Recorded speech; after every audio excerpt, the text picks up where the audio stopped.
What's up, guys? We are here with a new segment I like to call Live and Untapped. So what I'm going to do is I'm going to review a few beers that I normally would review on my Untapped, and I'm going to show you guys the beer bottle, the IBUs, the alcohol content, all that kind of thing, and some backstory. And then I'm going to give you a short little review, and you can get the full review in the Untapped app under Brewedopinions in Untapped. If you haven't heard about Untapped, it's pretty much the beer diary for all craft beer drinkers, as well as kind of a achievement-based badge system where the more you drink, the more variety you explore, the different places you go, the more badges you get, they look pretty cool. So you kind of get a sense of self-accomplishment when you get a badge. When you actually start to think about it, you wonder what you're doing with your life. But hey, until that point, you enjoy it. So we're going to review a beer that is a part of a collaboration pack. It's called Beer Camp Across America, and if you guys have heard about that, it's pretty cool. Sierra Nivada is joining up different teams around America, and this one in particular, they brought in, let's see, I think it's five different breweries, and one of them is Devil's Backbone, DogFishHead, Trillium from Boston, Stoudts Brewing Company, and Lawson's Finest Liquids. So they have a huge amount of collaboration on this one brew. And they have 6 out right now with all different variants of style, ales, lagers, etc. But I picked this one because I love 3 out of the 5 breweries, and I only know 3 out of the 5, but I'm sure I'd like Lawson and Stoudts. I probably had Stoudts. They sound familiar. And of course, Sierra Nivada. I've had that before. They have really good IPAs. So the first one we're going to get into is called a Pat-Rye-Ot Revolution Pale Ale. This one's pretty cool. It uses the old style American hops as well as rye and, let's see, I have a page pulled up. As well as apples. They put cider in here, and apparently it's from Delaware and Vermont apples. So kind of cool. They're having collaboration from all different states, all different knowledge bases, and pretty neat. It weighs in at 5.6 ABV. It has 55 IBUs, and with that, let's pop the cap.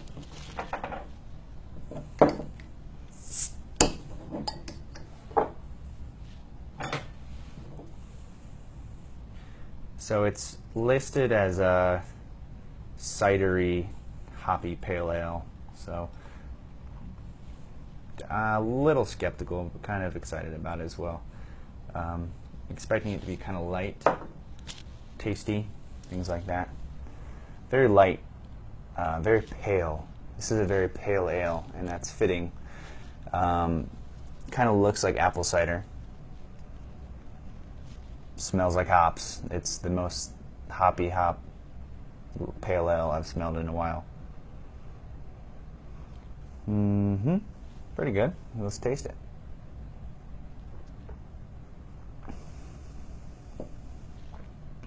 Not as sweet as I thought it might be. Not sweet at all. Very bitter. You get kind of an appley taste. Kind of like a red apple. This is probably a little warmer than it should be. Put it in the fridge about 40 minutes ago. I forgot to put it in the fridge, so it's okay. It's a good temperature.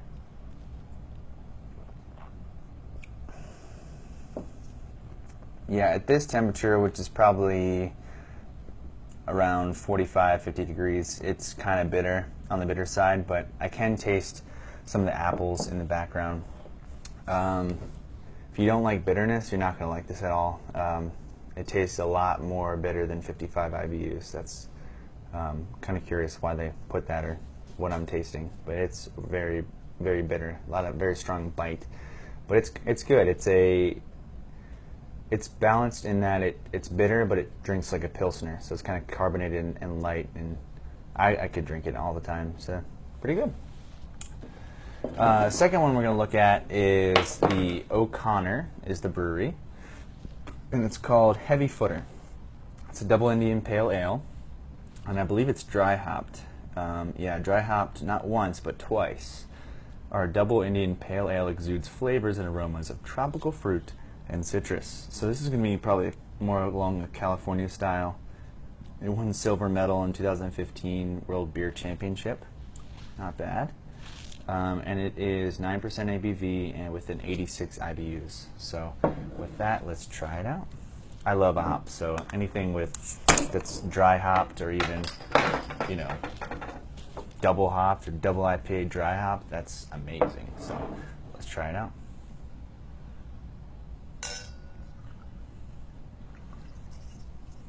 Also, I love these glasses because they're perfect for IPAs. You pour straight down the middle and you get a perfect amount of head. It's great. You can look at the color and everything. This one is a DogFishHead glass, but today it's O'Connor's. So let's give it a whiff.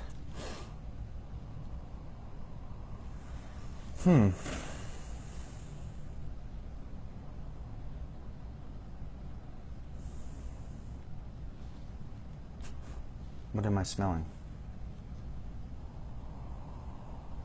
Very sweet smell, light, citrusy, kind of grapefruit-esque. I can't really smell strong grapefruit, but I kind of smell that citrusiness, which I'm expecting it to taste like grapefruit. Color's kind of a milky copper, a little bit lighter. If you look down at the bottom, you can see it very golden hue. Very pretty. Lots of lingering legs on the side, so you can tell it's high alcohol, because it is a 9%, but let's give it a taste. Welcome.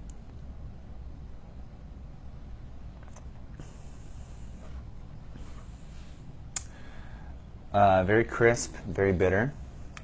Tasting dark fruits, kind of like a blueberry or plum. But it's subtle. Mostly it's crisp grapefruit, but with most grapefruit IPAs, you just can't escape it. This one's a really nice melody of grapefruit in with the beer. And honestly, it's a very balanced beer, and it's not too sweet. I think the hops really help mellow out the alcohol content, not making it too sweet. But it's also really balanced and delicious. So definitely a close competitor with Two Hearted Ale by Bell's. This is very close. Two Hearted still takes the cake because I feel like it's more diverse in style and the way it drinks, but this would be my go-to on a hop IPA, an IPA beer that's balanced, which is the O'Connor's Heavy Footer. This is a double Indian Pale Ale. And the other one is, just for the recap, is the Beer Camp Across America, and it is the Patriot Evolution Pale Ale, which is a rye and cider pale ale. So that concludes Live and Untapped. Be sure to check out my Untapped account to see the full review and pictures, and thanks for watching.